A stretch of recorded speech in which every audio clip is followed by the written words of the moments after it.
Olá, amigos aprendizes! Hoje é dia de continuarmos o estudo do livro Nosso Lar, comentários do capítulo 6, cujo título é Precioso Aviso. Nesse dia, que está sendo relatado pelo André Luiz nesse capítulo, ele recebe a visita do Clarencio, uma visita bem importante, né? E o Clarencio começa com uma pergunta para ele, todo bondoso. Como vai? Melhorzinho?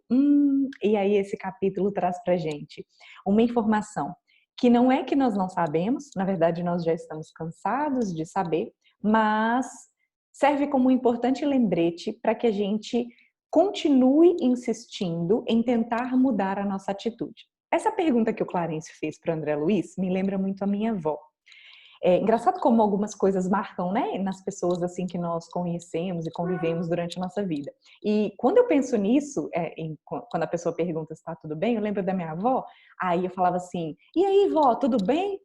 Ah, minha filha, vou indo, né? Você sabe, tem uma dorzinha aqui, ou então tal pessoa continua agindo de tal jeito, ah, tal coisa aconteceu.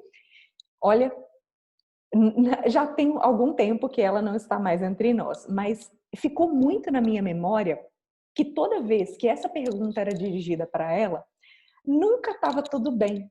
E pelo menos um hábito que eu adquiri na minha vida foi a de responder quando a pessoa pergunta tudo bem, não só, ah, tudo bem, ou então, ah, beleza. Não, tudo ótimo, tá tudo muito bem.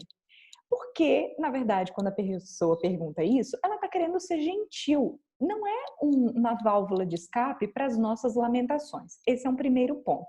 Só que o capítulo vai muito além disso. Quando o Clarencio pergunta para o André Luiz como vai melhorzinho, vem à tona todo o hábito nosso de encarnado, de como nós usualmente, pelo menos a maioria de nós, reage a essa pergunta. E aí começou quase um muro de lamentações. Ele ainda comenta assim, amolecendo as fibras emotivas, porque o carinho para o qual com o qual o Clarencio se referiu a ele, deu uma má interpretação. Ele fala que o carinho fraterno muitas vezes é mal interpretado. E aí ele fala, ele começa, eu não posso negar que eu esteja melhor, mas eu sofro intensamente, e dói aqui, ainda tenho muitas dores na zona intestinal, e a minha família, coitados, como é que eles podem estar convivendo na terra sem mim? E eles devem estar sentindo muito a minha falta, e essas angústias, e eu sofro muito, porque agora, né, a gente vive uma vida e depois a gente descobre toda essa realidade espiritual e aí tem tantas informações novas e ainda tem essas martirizações no além-túmulo. Nossa, será que a vida é isso? Ele diz assim, um sucessivo desenrolar de misérias e lágrimas. E para finalizar, ele diz uma frase assim, que desventurado destino, generoso benfeitor. E o Clarencio ouviu com a cara mais educada possível. E depois chegou a hora do aprendizado. O Clarencio fala assim para ele: meu amigo, você quer a cura espiritual de verdade? Então aprenda a não falar excessivamente de si mesmo, nem comente a própria dor. Lamentação denota enfermidade mental que ainda é difícil o tratamento. E aí ele faz o convite. Crie pensamentos novos e discipline os lábios. Fica desde já, se a gente não comentar mais nada do capítulo, já fica um importantíssimo alerta para todos nós. O quanto nós temos o hábito de reclamar. E eu me refiro a hábito porque muitas vezes, isso é uma percepção da minha vivência, tá, gente?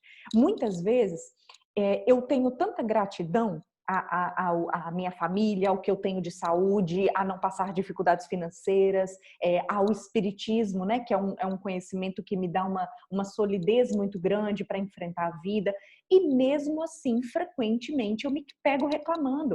E o meu marido, por exemplo, me chama muito a atenção sobre isso, né? Ele falou assim, você está reclamando de quê? Tá tudo muito bom, para de reclamar. E só que na hora que ele fala isso para mim, dá um estalo e eu penso assim, caramba, parece que é da boca para fora, porque eu concordo com tudo que ele está dizendo. Realmente, não, está tudo muito bom, eu não tenho nada para reclamar.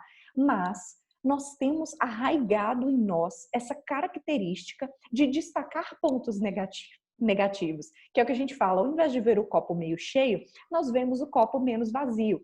E considerando isso como um hábito de reclamar, hábito de destacar os pontos negativos, esse hábito precisa ser percebido, nós precisamos tomar consciência de que temos esse hábito para a gente caminhar numa direção de melhorar. Eu estava lembrando também, quando eu li esse capítulo, do livro O Poder do Hábito, uma leitura bem interessante. Um livro razoavelmente recente. E aí, no livro, ele comenta que os hábitos, eles têm gatilhos e eles têm como se fosse uma recompensa. Aí eu estava pensando, qual será a nossa recompensa de reclamar? Primeiro eu pensei na possibilidade de desabafo. Só que eu reponderei isso porque muitas vezes, quando nós conversamos sobre fatos que estão acontecendo, e isso age realmente como um desabafo, não se caracteriza uma reclamação. Na verdade, é até uma espécie de terapia, né? Que quando a gente não tem alguém próximo para fazer, por exemplo, dentro de casa, a gente acaba muitas vezes procurando um atendimento profissional para que a gente faça essa limpeza daquilo que nós ficamos guardando dentro de nós. Então, isso é perigoso, né? Guardar as sensações. Mas a forma como nós nos expressamos, ela pode parecer um desabafo, uma reflexão externa, né? Que a gente faz em alto e bom som, ou ela pode parecer uma reclamação. E no nosso dia a dia, a reclamação é muito mais comum do que o desabafo. Então eu fiquei refletindo que a reclamação que nós costumeiramente fazemos como hábito, a recompensa dela talvez seja uma desculpa que a gente tem para não agir diferente, para não pensar diferente. Meu marido usa um termo muito interessante que chama desculpas verdadeiras. Eu acho que ele leu isso em algum lugar, é de alguma teoria de um livro, não sei bem. Mas ele usa bastante e eu acho que eu já interiorizei. O que quer dizer desculpas verdadeiras? Não é que aqueles fatos que você esteja relatando, não é que aqueles fatos não sejam verdadeiros. Ok, eles são verdadeiros. Porém, eles não são justificativa para que você continue agindo da mesma forma. Porque todos nós, seja profissionalmente, seja na nossa vida pessoal, nós estamos sujeitos a coisas que vão dar errado, que não vão sair como nós planejamos, que não vão se ajustar às nossas expectativas, e isso é absolutamente normal. A questão é, qual é o posicionamento que nós vamos tomar diante disso? Porque a grande parte das pessoas está sujeita aos mesmos desafios. Diversas coisas podem acontecer para atrapalhar os nossos planos. Quem imaginava que haveria uma pandemia, que haveria um vírus que mudaria o paradigma do mundo todo? Mudaria a nossa forma de pensar, mudaria a nossa forma de agir, tornaria tão desafiador para empresários lidarem com as suas empresas, funcionários lidarem com seus empregos, algumas pessoas passando por situações muito, muito mais desafiadoras do que outras. Ninguém esperava por isso, mas está todo mundo navegando nessa tempestade. E aí? Qual é a atitude que a gente vai tomar a respeito disso?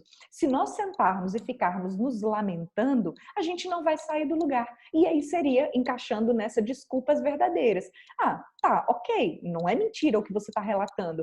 Mas e aí? Se você não mudar, você não vai sair do lugar. Se você ficar só reclamando e expondo as suas lamentações, duas coisas principais acontecem. Aliás, três coisas. Primeiro, você perde o brilho das pequenas coisas da vida. Então você se apega ao que está acontecendo de ruim e não percebe as inúmeras coisas. Meu celular está achando que eu tô falando com ele.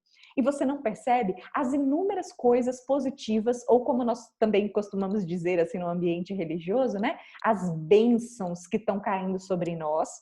Além disso, você se torna uma pessoa menos agradável ao convívio, principalmente a quem convive mais frequentemente com você. Então a gente fica caracterizada como uma pessoa negativa, como uma pessoa pesada. Nossa, não vou nem perguntar como é que aquela pessoa tá, porque eu já sei que não vem coisa boa. Ou então eu já sei que ela vai destacar um aspecto negativo. E aí depois de conversar com essa pessoa, você não se sente melhor. Então, o que a gente está contribuindo quando a gente fala assim? Bom, e o terceiro aspecto eu já esqueci, porque o celular tocou aqui, então eu vou continuar e seguir em frente. Então, o que deixa de aprendizado? Veja, o Clarencio está falando para o André Luiz no mundo espiritual. Lembra que eu comentei que a gente morre e não vira santo de um dia para o outro? Que nós continuamos do lado de lá exatamente da mesma forma que nós estamos aqui? Isso quer dizer que a hora de mudar o nosso hábito de pensamento, o nosso hábito de atitude é agora. Porque senão ao desencarnarmos, nós carregamos essa visão, essa lente que nos faz enxergar as coisas pelo lado mais negativo.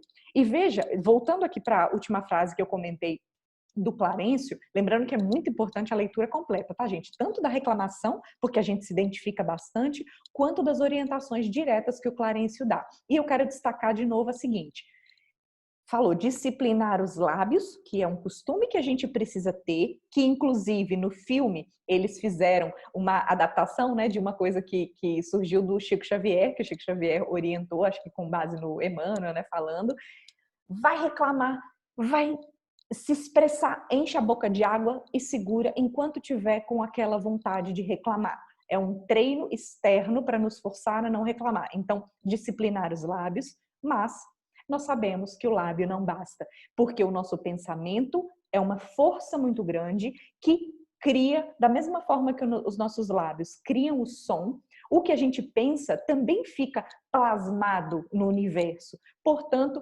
criar pensamentos novos. Primeiro passo, precisamos começar tomando consciência de que nós reclamamos. Eu estava comentando no vídeo, com base em outros comentários, até aqui do Nosso Lar mesmo, alguém comentou assim, não, na verdade foi de um vídeo do Haroldo que a gente utilizou no Evangelho Diário. O Haroldo comentava assim, vai reclamar? Percebeu que reclamou? Anota. E aí a gente começa a tomar consciência de duas coisas. O tanto que a gente reclama em um dia e o quanto são desnecessárias essas reclamações, porque a gente começa a perceber se elas têm fundamento ou se elas são só da boca para fora, se realmente a gente não está sentindo aquilo, porque se a gente estiver sentindo é ainda pior. E além disso, a gente toma consciência de o que eu posso fazer para mudar essa situação. E o que não está no nosso controle é a parte que a gente age por meio da fé, porque fé é confiar. Fé é ter a certeza de que tem uma direção maior sobre as coisas que acontecem. Então, o que está nas nossas mãos modificar, que nós possamos modificar. E o que não está, que nós possamos ter confiança em Deus, ter confiança nos guias da espiritualidade amiga, que vai dar tudo certo. Mesmo que haja muito sofrimento, como diz o nosso irmão Chico, tudo passa, os momentos bons passam, os momentos ruins passam, e assim vai fluindo a nossa caminhada. E aí, uma coisa que o Clarencio também destaca, interpretando, né, o todo que ele falou, é trocar a reclamação pelo serviço. Isso tanto aqui, encarnados quanto desencarnados. Quantas vezes nós passamos um tempão olhando para o nosso problema, reclamando por que aquilo é daquela forma, ao invés de agir, ao invés de trabalhar para que aquilo mude, trabalhar para que o nosso padrão de pensamento, nossa frequência de sintonia também se altere. Então ele faz um convite ao André Luiz, dizendo que as almas débeis ante o serviço, ou seja, quem não quer trabalhar, deitam-se para se queixarem aos que passam. Os fortes, porém, recebem o serviço como patrimônio sagrado, lembrando do que o Emmanuel fala, o trabalho é uma prece, e nessa movimentação, eles se preparam a caminho da perfeição. Então, os dois principais recados que esse capítulo traz para a gente. Não reclamar. Cuidado com os lábios, que possamos disciplinar as nossas palavras, mas principalmente disciplinar o nosso padrão de pensamento. E outra coisa importantíssima, trabalho. Que possamos tomar atitudes, que possamos ter prazer na ação, que possamos ter prazer em contribuir com a nossa parte para a caminhada do nosso planeta, para o avanço do nosso universo como um todo. E para terminar, o Clarencio pergunta de novo. Então, como passa? Melhor? E o André Luiz diz assim, contente por me sentir desculpado, à maneira de criança que deseja aprender, respondi confortado. Vou bem melhor, para melhor compreender a vontade divina. Fica aí esse alerta para nós de uma situação que o André Luiz passou no mundo espiritual e, pelo menos, encaixa direitinho a carapuça para mim, então poderia ser eu naquela mesma situação. Eu espero que eu consiga aprender, né? Porque minha boca está mais próxima dos meus ouvidos, que eu consiga aprender ainda nessa reencarnação, mudar as minhas atitudes, para quando a gente chegar do lado de lá, já não cometer essa falha de reclamação, de lamentação que o André Luiz vem aqui relatar para a gente. Espero que vocês tenham gostado. Espero que, assim como eu, vocês tenham se identificado para eu não ser a única nessa situação de reclamar demais e que possamos aprender a cada dia. Convido de novo vocês a lerem os capítulos, leiam esse, comentem, leiam o próximo e a gente vai esclarecendo as dúvidas de vocês por aqui. Um abraço a todos e ótima noite.